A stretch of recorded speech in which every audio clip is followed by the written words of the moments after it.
si vous nous rejoignez, nous sommes toujours ici sur l'espace conférence pour discuter de plein de sujets aussi passionnants et variés au Salon du Cheval de Paris 2025.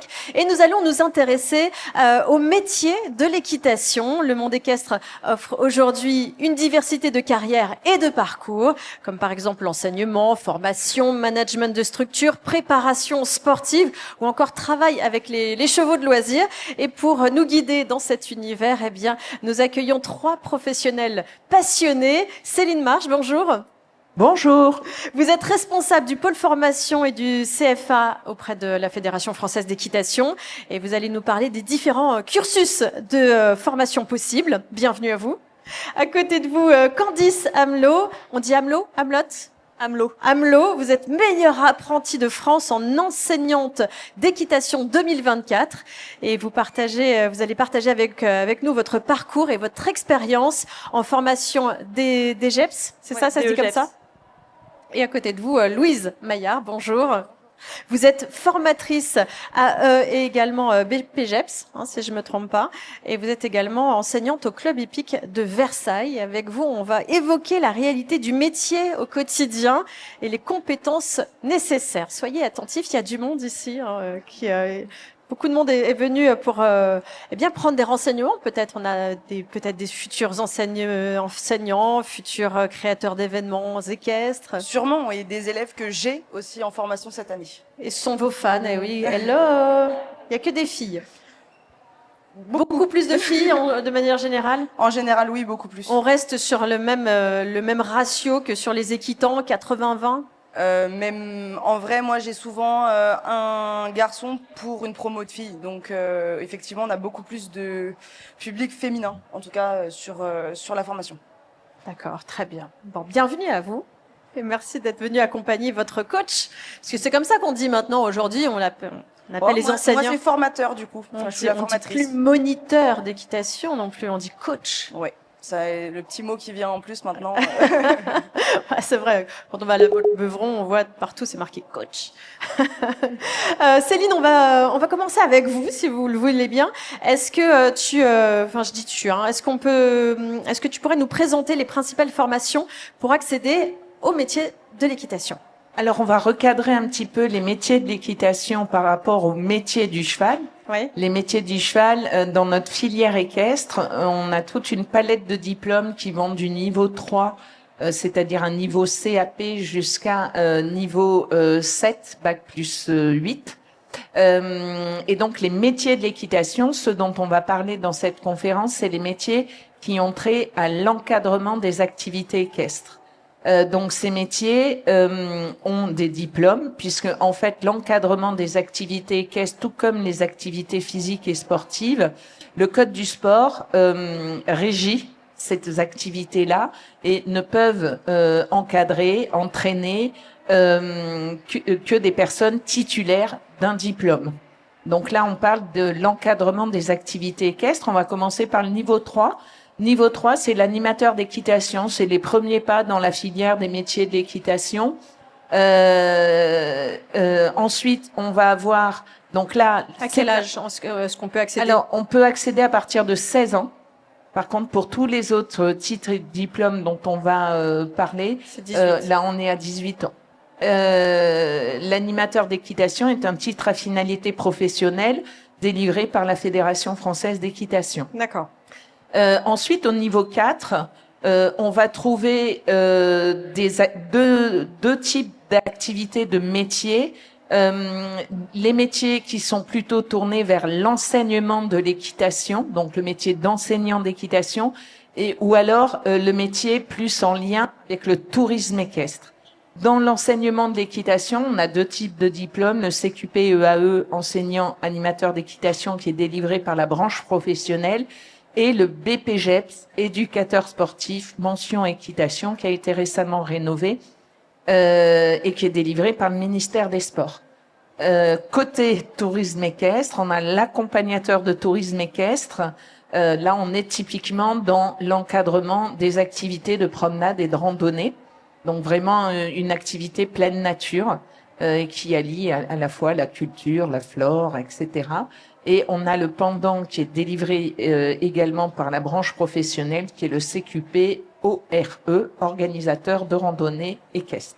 Vous avez parlé de l'évolution du BPGEPS. Pourquoi cette évolution? Parce Alors, que ça a fallu les s'adapter. entreprises équestres évoluent. Alors, il y a deux évolutions. Les attentes de la clientèle des centres équestres, qui sont des attentes qui sont plus tournées vers la relation homme-cheval, le besoin d'individualiser l'expérience client avec les chevaux, etc. Et donc, ça a évolué dans ce sens-là. Et ensuite, tout simplement, la réforme de la formation professionnelle avec la réécriture des diplômes en blocs de compétences. D'accord. Donc, même les diplômes délivrés par des ministères, au fur et à mesure, sont tous réécrits et passent anciennement les UC, unités capitalisables, en blocs de compétences qui sont des compétences qui peuvent être réintroduites dans d'autres diplômes de même niveau. D'accord, ça fait beaucoup de termes techniques quand même à savoir.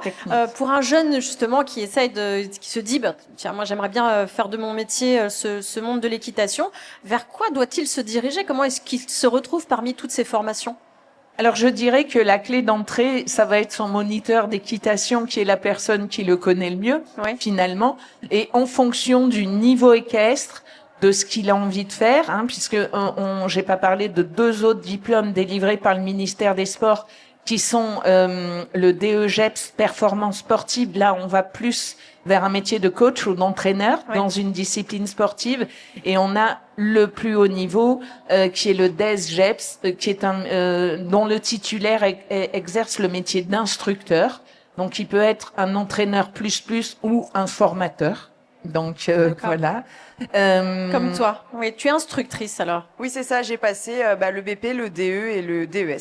D'accord. Qui n'a rien à voir avec l'instructorat qu'on passe à l'école d'équitation, l'école nationale d'équitation. Alors moi, je l'ai passé à Saumur, du coup. D'accord. Oui, donc c'est exactement l'instructorat de Saumur. C'est celui qui prend. C'est combien de temps? Un an? Il est long celui-ci. Le DES, on le fait sur un an. Enfin, en tout cas, moi, je l'ai fait sur un an. Mais après, moi, j'ai passé tous les diplômes en 4 ans. Donc en fait, j'avais une formation un petit peu à part, qui se fait que à Saumur d'ailleurs, où j'ai fait le BP, le DE, on avait une licence en même temps de management des établissements équestres, et la dernière année le DES qui était si on voulait vraiment former les élèves en formation. Toi, c'était ta motivation première, c'était vraiment de transmettre. Alors, à la toute base, c'était vraiment, je voulais faire juste enseigner et monter à cheval. Et en fait, en apprenant à enseigner, j'ai vraiment aimé ça. Et transmettre sur mon année de DES, ça a été vraiment la révélation. Et vraiment, je me suis dit, c'est ça que je veux faire pour les futurs élèves en formation. Enfin, en tout cas, les futurs enseignants qui arriveront dans le milieu. Donc, je suis ravie de pouvoir le faire. Et tu montes à cheval aussi, alors? Oui, complètement. Tu arrives quand même à concilier les deux? Oui, ça se fait. Ça se fait. Je suis encore en concours. Alors là, j'ai plutôt. C'est important d'ailleurs qu'un enseignant. Moi, je trouve que c'est hyper important de pouvoir continuer à monter parce que en fait, monter, ça permet de tester encore des choses, d'analyser, à se perfectionner. Et forcément, l'enseignement derrière en découle que c'est beaucoup plus facile toujours de se remettre en question, que ce soit à cheval ou en tant qu'enseignant. Et on devient que meilleur. Donc pour moi, c'est hyper important de continuer à monter à cheval. Et est-ce que tu es coachée? Ou est-ce que tu y vas toute seule? Oui, c'est ça. Parce qu'en ce moment, alors moi j'ai mon ancien cheval de complet qui s'est accidenté il y a quelques années, qui fait du dressage maintenant, avec qui je tourne plutôt bien en amateur 1, où j'ai un peu de résultats quand même. D'accord. Bon, il est sur sa fin de carrière, donc j'y vais gentiment et je forme gentiment d'autres chevaux. Là, j'ai une 6 ans, je prends énormément de temps avec elle parce qu'elle va être très bien. Voilà. Mais c'est vraiment hyper important pour moi de continuer de monter à cheval pour pouvoir former les élèves derrière. Parce que des fois c'est un peu ce préjugé qu'on a quand on se dit tiens, j'aimerais bien devenir coach, mais j'ai peur de passer mon temps à pied et de juste ramasser des barres et de plus monter à cheval. En réalité, c'est possible. Alors oui, juste monter à cheval, que ce soit au niveau dans les métiers d'enseignant d'équitation, d'entraîneur ou de formateur, d'instructeur. Attention, l'enseignant d'équitation ou l'entraîneur, il adapte le niveau de dressage de sa cavalerie à sa clientèle. Bien sûr. Donc forcément, un enseignant, à un moment donné, il est obligé Voir les capacités, ouais. s'assurer de ce niveau et ou même il peut enseigner, il peut voir qu'il y a quelque chose, voilà, un cheval qui devient un petit peu plus susceptible ou qui évolue dans son comportement. Ben, le fait de monter dessus permet de détecter, de l'accompagner, voire aller chercher un spécialiste de soins, etc. Donc On reste à cheval quand même. oui, on reste à cheval ou à pied, ou le travail à pied Ouais. fait partie Non, mais de je ça. me permets de poser cette question parce qu'en réalité, c'est vrai qu'il y a certains qu'on entend dire, ben moi, non, finalement, j'adorerais enseigner, mais je le fais pas parce que j'ai peur de ne plus monter à cheval. Alors en réalité, vous dites qu'on monte, on pratique Mais toujours. ça fait partie des activités des professionnels des métiers de l'équitation. Hein. Les chevaux sont nos collègues, Ouais. finalement. Bien sûr. Donc, ils sont au cœur de nos préoccupations, tout comme celles de la clientèle. Candice, on va passer à toi. Quel est ton parcours? Comment est-ce que tu es arrivée jusqu'à ce titre? Quand même, avec cette magnifique médaille que tu arbores ici, meilleur apprenti de France. Raconte-nous un peu ton histoire. Moi, j'ai suivi un parcours relativement classique. J'ai passé un bac général. J'ai ensuite fait quelques années dans les études supérieures avant finalement de me réorienter dans ce milieu-là. Je me suis rendu compte que les études supérieures, c'était pas pour moi et ça m'intéressait pas.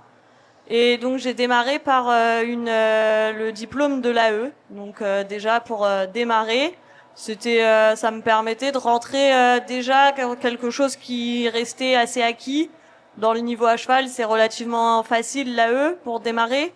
C'est-à-dire, c'est quel niveau à peu près? Le galop 6 pour sortir, donc c'est plus abordable. On est aussi sur un public où on est plutôt avec des enfants, pas forcément beaucoup de technique. C'est surtout de l'animation, donc c'est vrai que c'est facile pour se mettre à l'aise. J'ai ensuite, donc l'année d'après, passé le BPGEPS. Et c'est au cours de cette année, du coup, où j'ai passé le concours de MAF, donc qui est ouvert aux moniteurs d'équitation. Et là, je suis donc cette année en DEGEPS en formation. Non, bravo. Félicitations à toi. Elle est magnifique, Merci. cette médaille. Oui. Qu'est-ce qui t'a motivé à passer les MAF?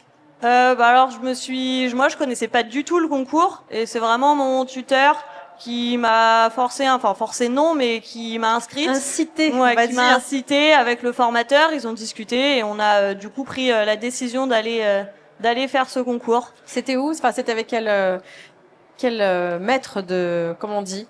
Pas maître de stage, mais maître d'apprentissage? Le maître d'apprentissage, moi c'était donc dans l'Aisne au centre équestre de Crésancy. Donc D'accord. c'est avec lui qu'on a surtout travaillé et c'est surtout avec la structure qu'on a préparé ce concours de MAF.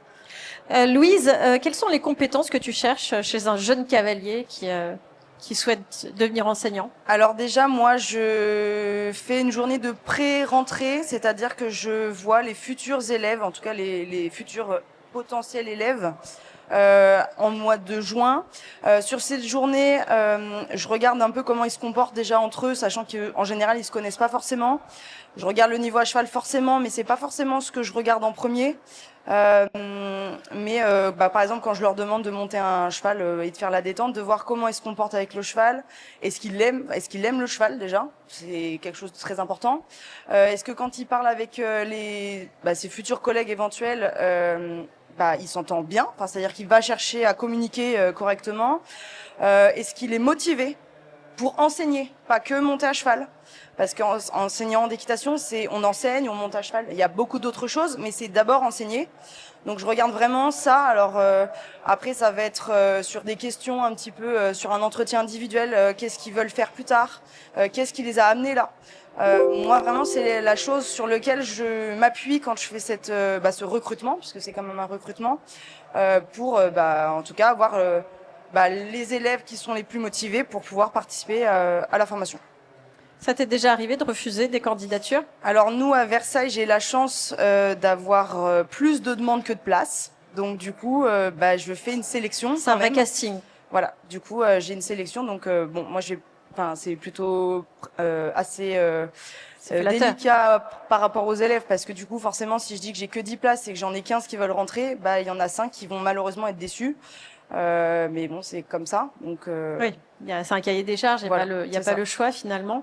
D'accord. Et donc là, les personnes, si tu les refuses juste parce qu'il n'y a pas Alors de après, place nécessaire. moi, avec le club hippique de Versailles, je suis affiliée au CREF, donc c'est-à-dire que moi, je suis uniquement centre de formation et l'organisme de formation, donc c'est celui qui régit un peu le centre de formation, donc le CREF, a d'autres centres de formation en Île-de-France et donc en fait, moi, quand je refuse des potentiels candidats, ça ne veut pas forcément dire qu'ils ne pourront jamais rentrer en formation cette année. Ils peuvent aller dans d'autres centres de formation du CREF. Donc c'est à ce moment-là que je les aiguille un peu dans d'autres centres de formation avec qui je peux travailler assez facilement. Enfin, on peut s'appeler pour avoir des informations ou alors, éventuellement, s'il veut vraiment venir à Versailles, retenter l'année d'après. D'accord. Est-ce que Céline, est-ce qu'on pourrait juste redonner un mot sur les missions des enseignants? Les missions, enfin, oui, on a un référentiel professionnel comme dans tout diplôme professionnel, qui tourne autour, bien entendu, l'entretien et les soins à la cavalerie, l'entretien du matériel et de l'infrastructure équestre, tout ce qui va être gestion d'entreprise, clientèle, créer de nouveaux produits, etc. La technique à cheval, derrière technique à cheval, il y a également le travail à pied, parce que c'est au cœur du métier et bien évidemment la pédagogie. D'accord. Candice, est-ce que tu pourrais nous préciser quelles sont les difficultés les plus fréquentes rencontrées par un jeune enseignant? Je vais surtout parler pour moi, les difficultés que j'ai rencontrées. Je trouve que le plus difficile, c'est de réussir à passer du côté où on monte à cheval et on se fait aider et réussir à se sentir légitime pour passer ensuite au milieu de la carrière ou du manège et à nous de transmettre, être suffisamment sûr de nous dans notre façon d'enseigner et de réussir à passer la barrière et que c'est plus nous qui apprenons et c'est nous qui devons faire apprendre. Donc avoir les bons termes techniques, la bonne façon d'apprendre, la bonne pédagogie. C'est vraiment, moi, ça a été la partie la plus difficile. Quel genre d'enseignante tu voudrais être?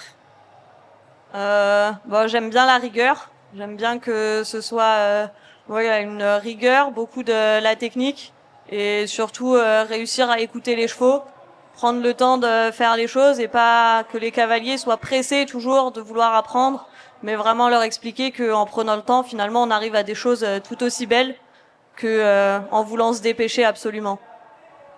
Tu voulais ajouter quelque chose, Céline? Oui, ce que vient de décrire Candice, c'est une vraie réalité. Les organismes de formation mettent en place une progression pédagogique, c'est-à-dire qu'il faut penser que au 31 août, le jeune, il est client d'un centre équestre et le 1er septembre, il est passé de l'autre côté.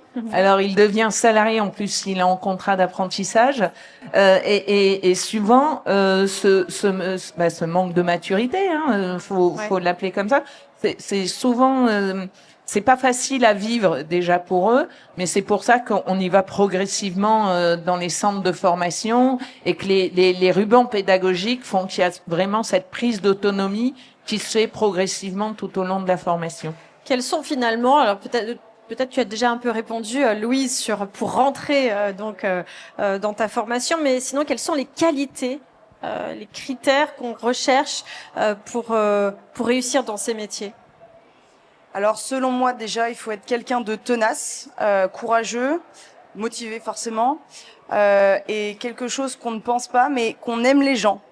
Parce que enseigner, on enseigne pour les chevaux, donc on aime forcément les chevaux parce qu'on n'est pas là sinon. Mais il faut aimer les gens pour pouvoir leur transmettre ce qu'on a envie de transmettre. Et donc en fait, pour moi, c'est quand même une base qui est quand même hyper importante aujourd'hui, que les jeunes aient envie de le faire. Tu es d'accord avec ce que dit Louise? Oui, c'est un métier qui peut être un petit peu difficile parce qu'on est dehors par tous les temps, qu'il fasse beau, qu'il fasse froid ou ce genre de choses. Donc c'est vrai que la ténacité, elle est surtout importante là-dedans. C'est de réussir à supporter tout ça, c'est la réalité du métier. Mais par contre, on a plein de côtés qui sont très agréables. On est avec les chevaux tous les jours. Moi, j'adore pouvoir m'occuper d'eux. Moi, j'ai la chance de pouvoir être aussi donc monitrice, donner des heures de cours, mais aussi pouvoir m'occuper des chevaux, monter à cheval, comme on a dit, pouvoir prendre ce temps-là et vraiment, c'est ce qui rend le métier encore plus beau. Qu'est-ce que tu aimes quand tu enseignes? Tu aimes enseigner plutôt aux petits, aux plus grands, aux adultes? J'ai pas spécialement une affinité particulière. La façon d'enseigner est vraiment différente. Les petits, c'est agréable de les voir évoluer parce qu'ils évoluent rapidement. C'est souvent du jeu, ils sont contents, c'est des séances assez ludiques. Et après, quand on rentre dans la technique, c'est aussi agréable parce qu'on voit vraiment les chevaux fonctionner différemment, avoir une relation différente avec les cavaliers. Et c'est vraiment une évolution qui est toujours agréable et bonne à prendre. Et tu es d'accord avec Louise quand elle dit qu'il faut aimer les gens? C'est indispensable d'avoir cette relation humaine. Oui, on a forcément une partie où dans notre travail, on doit rassurer les gens. On a forcément des cavaliers qui ont des appréhensions, on doit être à leur écoute, réussir à discuter avec eux, amener des dialogues pour réussir à résoudre un petit peu les problèmes. On peut déjà difficilement parler avec les chevaux.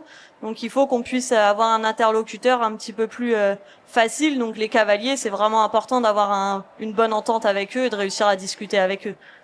Depuis plusieurs années, on entend aussi parler du bien-être animal et fort heureusement, ça évolue. En tant qu'enseignant, de quelle manière est-ce qu'on justement on suit cette évolution pour être dans l'éthique d'un côté et toujours aussi dans cette pédagogie d'enseignement? Céline?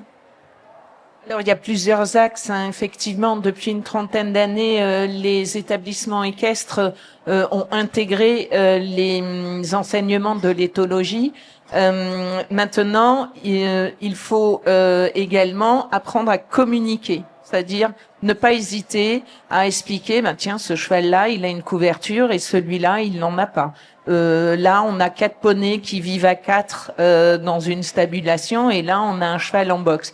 C'est-à-dire que nos professionnels ont intégré ces notions de bien-être animal. Il y a tout, ne serait-ce que tout ce qui est évolution technique des matériels, des selles, des filets, de l'alimentation, les sols techniques, etc. Donc maintenant, je pense qu'il faut aussi apprendre à communiquer sur ça en disant, voilà, ce sont des choix. C'est pas parce que ça nous a traversé l'esprit ce matin qu'on a dit tiens, on va faire ça. Non, il y a une raison derrière et de plus en plus c'est intégré dans non, je rigole, Candice, tu vas rigoler parce que l'année où Candice a passé le MAF, ils ont un grand entretien à passer, 180 secondes sur une thématique et il y a une jeune qui a pris la colonne de gauche du plan de formation fédéral cavalier et la colonne de gauche c'est tout ce qui est travail à pied, etc., etc. Et elle l'a expliqué, c'était un chouette entretien, ça reste des bons souvenirs. Oui. Mais voilà, donc c'est ça, déjà il y a des bonnes anecdotes aussi. c'est déjà dans la formation du cavalier, on a intégré tout ce qui est, on a les savoirs éthologiques, chacun peut trouver avec la discipline de l'équiphile aussi. On a toutes sortes de cavaliers qui vont pouvoir aller choisir et forcément ces disciplines intègrent tout ce qui a trait au bien-être animal, bien sûr. Alors j'aurais encore plein de questions à vous poser. Effectivement, regardez, j'ai encore 4 feuilles, mais on arrive au terme de cet entretien. Justement, quand on parle de cette évolution, il y a les anciens enseignants qui sont toujours très actifs. Est-ce qu'il y a une formation continue qui existe? Ah oui, bien sûr. Et qui est obligatoire? En fait, nous, au niveau fédéral, on organise, alors ces actions de formation continue ont lieu plutôt l'hiver, on va dire de novembre à avril. Avril, c'est déjà grand max. C'est la disponibilité de ces professionnels. Donc, en fait, au niveau fédéral, on met en place ce qu'on appelle les ateliers compétences qui sont sur différentes thématiques, techniques, pédagogie, gestion d'entreprise, etc.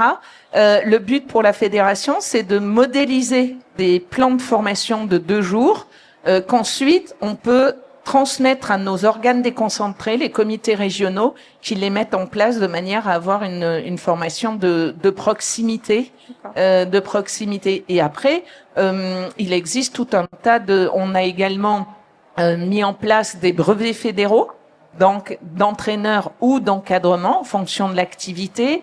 Il y a les certificats de compétences qui ont en lien avec l'équitation éthologique. Donc comme ça, les enseignants peuvent valider les savoirs derrière. Enfin, la formation continue. Il y a plein de thèmes et il y a tout ce qu'il faut.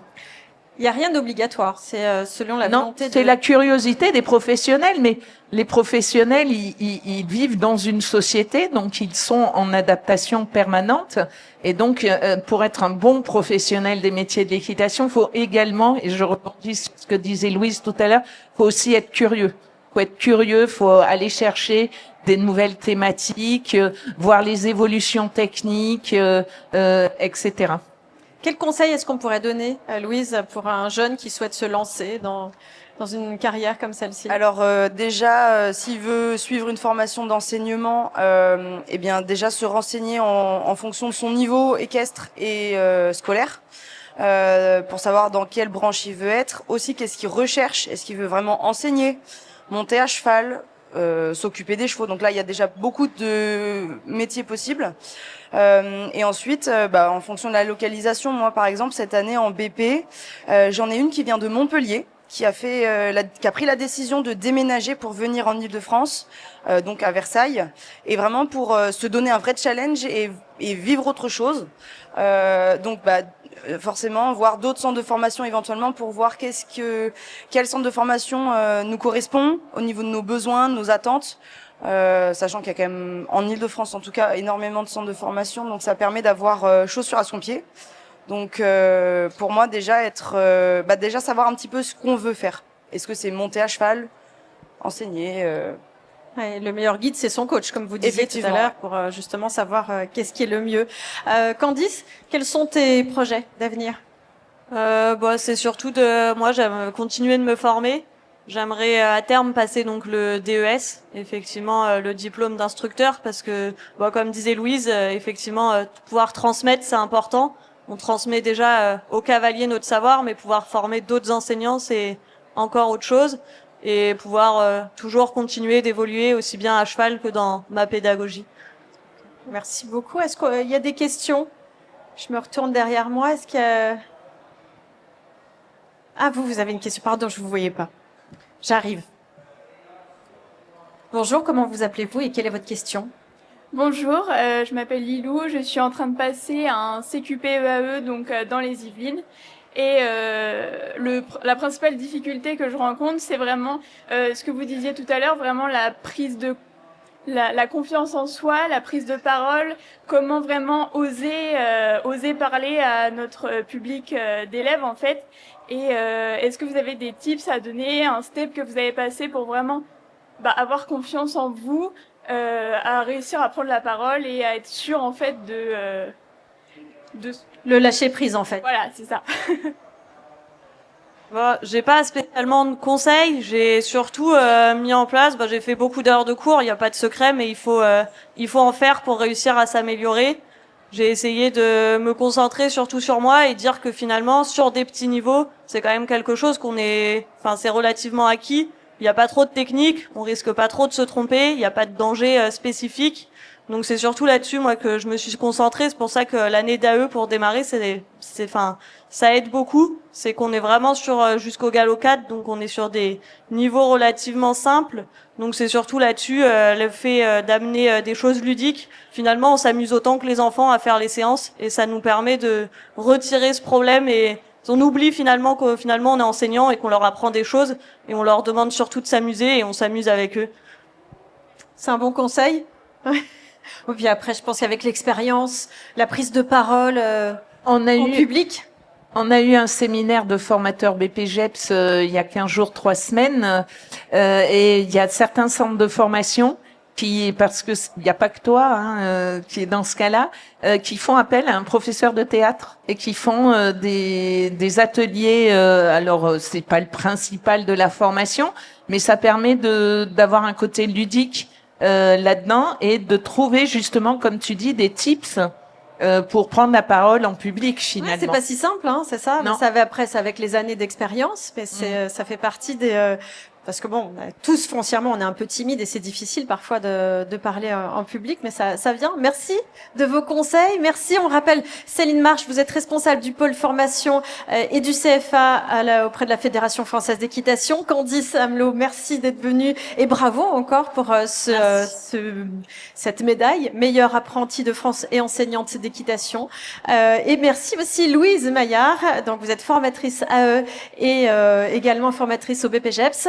Et vous êtes enseignante au club hippique de Versailles. Merci à toutes les trois. Si on a besoin d'avoir des renseignements, on se connecte sur métier avec un fs.ppe.com. Et vous avez le pôle orientation formation qui est derrière la carrière d'animation, où il y a plusieurs centres de formation qui sont présents et qui pourront vous orienter et vous diriger vers le centre de formation qui vous convient. Ben oui, vous êtes au bon endroit, au Salon du Cheval de Paris, pour avoir tous ces renseignements sur les métiers de l'équitation. Merci encore une fois à toutes les trois. Et nous, on se retrouve très vite ici, sur cet espace conférence, pour d'autres sujets tout aussi passionnants. À tout à l'heure.